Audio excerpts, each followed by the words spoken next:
जयंती है। गांधी जी का भी सपना था कि हमारा भारत वर्ष स्वच्छ हो, साफ सुथरे हो, गंदगी न फैले। इसी अभियान को लेकर हमारी विभिन्न कला विकास समिति स्वच्छता अभियान लेकर आई है। उसके जिसे आप क्या समिति में यह ठाना है, भारत को स्वच्छ बनाना है। विविध कला विकास समिति ने यह ठाना है, भारत को स्वच्छ बनाना है। विविध कला विकास समिति ने यह ठाना है, भारत को स्वच्छ बनाना है। बापू ने दिया था संदेश, बापू ने दिया था संदेश, बापू ने दिया था संदेश। विविध कला विकास समिति की यही है सपना, भारत अपना। विविध कला विकास समिति की यही है सपना, विविध कला विकास समिति की यही है सपना।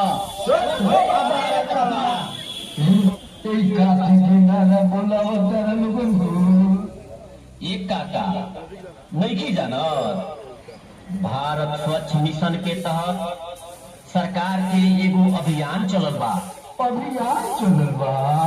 हाँ एक काका, स्वच्छता ही सेवा। स्वच्छता ही सेवा चलल बा। एकरा के लेके हमनी विविध कला विकास समिति नया गांव पंचलवा के टीम साफ सफाई करत बानी सन आ लोगों के जागरूक करत बानी सन। लोगों के जागरूक करत बानी लोगों। हाँ एक काका। अच्छा ठीक बा। हो हम देखत बानी कि चारों तरफ गंदगी की गंदगी बा। लोग साफ सुथरा नहीं रहो, खुला में शौच जाता, पूरा कचरा जेने तेने फेंक देता। ये बड़ा बढ़िया काम कर लोगों। ये सपना जरूर पूरा हो जाएगा लोगों की।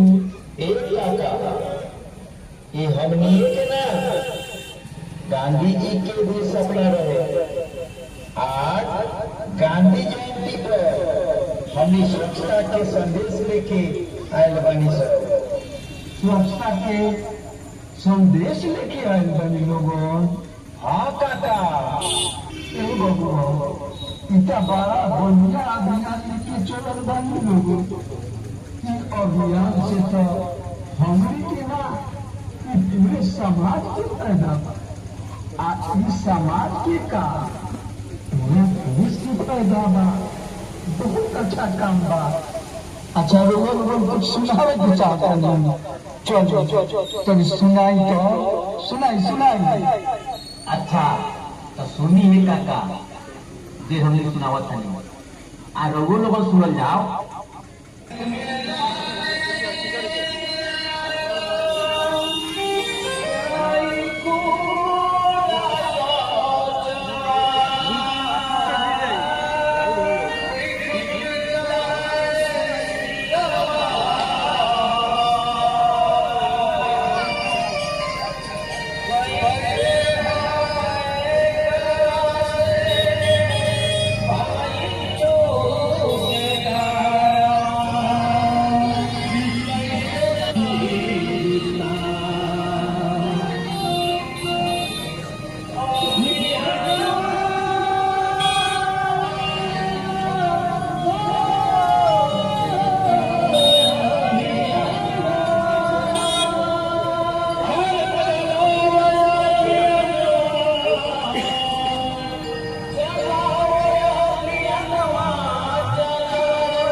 ज्यादा क्लोज आइलो तो शॉर्ट ना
अपना आसपास की साफ सफाई रखी।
Oh!